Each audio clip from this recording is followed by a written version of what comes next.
Ụmụ Igbo unu abụọla chi. Abịakwala m ọzọ. Aha m Dr.Achukọ Nnamdị.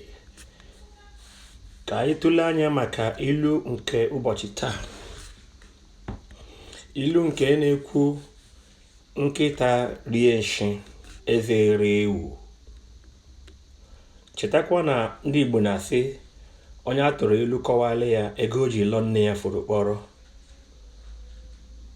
Nkịta rie nshi, eze ere ewu.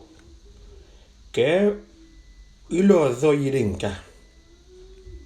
Kee ilu ọzọ yiri nkịta rie nshi, eze ere ewu. Otu ilu Igbo ọzọ yiri nke a wụ: ahapụ ike nyụrụ ahịrị, eke isi ọkpọ. Ahapụ ike nyụrụ ahịrị, eke isi ọkpọ.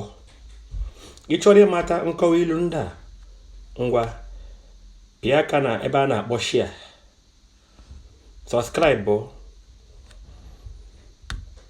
tinye ọnụ n'okwu ebe a na-akpọ comment, hụ ya n'anya ebe a na-akpọ like. Echefukwala subscribe ugbu a ka ị nweta nkọwa ilu ndị a.